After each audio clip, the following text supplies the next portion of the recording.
कानपुर में ये वो गली है जिसमें राजू श्रीवास्तव जी रहते थे। इस देश के हास्य कलाकार, लोगों को खुशियां बांटने वाले, दुखी लोगों के चेहरों को मुस्कुराहट में बदलने वाले, हास्य की नई दुनिया बसाने वाले, इस देश में हास्य का फुलझड़ी छुड़ाने वाले राजू श्रीवास्तव। ये मेरे पीछे वो कोठी है, काका कोठी, रामेश चंद्र श्रीवास्तव, बलई काका की कोठी। बलई काका राजू श्रीवास्तव के पिता थे, वो एक कवि थे।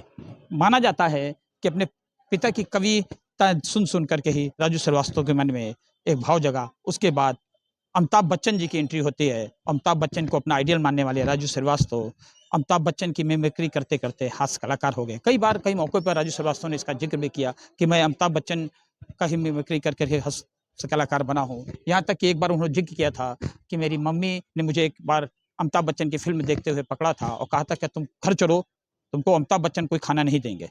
लेकिन आखिर में उन्होंने जिक्र करते स्टेज से कहा था, अमिताभ बच्चन की मिमिक्री से ही मुझे खाना मिला। ये वाकया उन्होंने अमिताभ बच्चन जी को खुद सुनाया था। आज मैं उसी राजू श्रीवास्तव घर के पास खड़ा हुआ हूँ। बाहर पुलिस बुलाई गई है क्योंकि राजू श्रीवास्तव के वो जो भाई हैं काजू श्रीवास्तव, जिनको देखने के लिए राजू श्रीवास्तव गए थे दिल्ली में, उसी के बाद जिम में उनको गिर पड़े और उसके बाद उनको चोट लगी। उसके बाद आईसीयू गए, एम्स में भर्ती रहे। सभी लोगों ने उनकी कुशल क्षेम पूछी। पीएम सीएम से लेकर के बॉलीवुड की महान हस्तियां, अमिताभ बच्चन, सब ने उनके बारे में पूछा, सब ने उनके लिए दुआ की। गली गली में दुआ हुई, हर मंदिर में दुआ हुई। कानपुर में तो नीम के पेड़ लगाए गए, पन के मंदिर, सब जगह पे उनकी पूजा हुई। सबकी आशाएं थी राजू आएंगे, आंखें खोलेंगे, खुशियों का जो गुलदस्ता है इतनी जल्दी मुरझाएगा नहीं। लेकिन आखिर में वो मुरझा ही गया। ये ताला पीछे बंद है। ये ताला की बताता है कि राजू श्रीवास्तव की पर्सनल, इनके बगल में राजू श्रीवास्तव रहते हैं।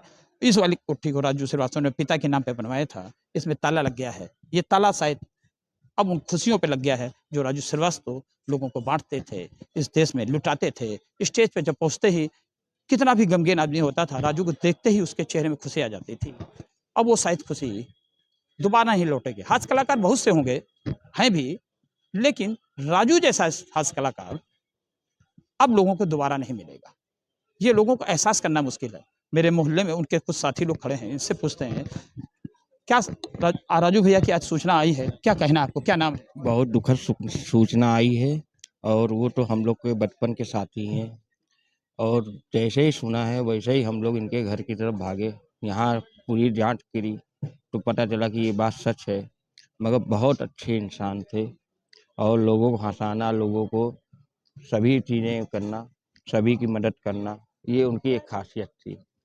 मेरे पीछे देखिए पुलिस आ गई है। पुलिस उनके भाई काजू श्रीवास्तव हैं जो बीमार थे, अभी भी बीमार हैं। घर में एक पेशेंट भी हैं।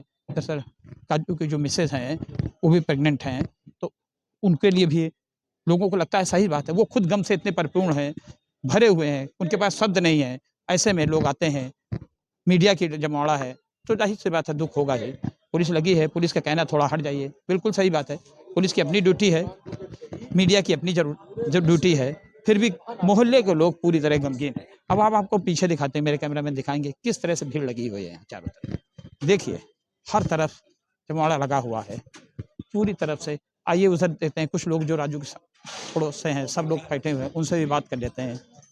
क्या महिलाएं हैं यहाँ मोहल्ले की, जो महिलाएं हैं उनके बारे में बताते हैं। राजू श्रीवास्तव बहुत ही अजीज थे, हर एक से किसी को चाची कहते हैं, किसी मामी कहते हैं, किसी को काकी कहते हैं। आप इसी मोहल्ले में रहती हैं? क्या नाम है आपका? बीना देवी। बीना जी, राजू भैया की आज सूचना आई है, क्या कहना है? हम लोगों को बहुत दुख है। यहीं वो भी पैदा हुए, हम लोग भी यहीं पैदा हुए। हमारे मोहल्ले की शान थे। आज हम लोगों ने एक तरीके से कहा जाए जैसे एक अनमोल हीरा होता है, वो हम लोगों ने खो दिया। बहुत अच्छे इंसान थे, सभी के साथ बहुत प्रेम इखलाक करते थे। जब भी आते थे पैदल घूमते थे, सबसे मिलते थे, सबकी मदद करते थे। बहुत शब्दों में गम है, कहना मुश्किल है। आप देखिए मेरे साथ एक विकलांग आए हैं, माता जी आते हैं, ये देखिए बैठे हुए हैं। हर व्यक्ति जो यहाँ मिलेगा उसके साथ राजू की अपनी एक अलग कहानी है। खुशियों से मत सोचिए, इमोशनल सोचिए तो लगेगा हर आदमी उनको दिल से चाहता था। क्यों चाहता था? क्या नाम है भैया आपका और क्यों आए हैं यहाँ पे? राजू भाई हमारे, अजय कुमार, मेरा नाम अजय कुमार है।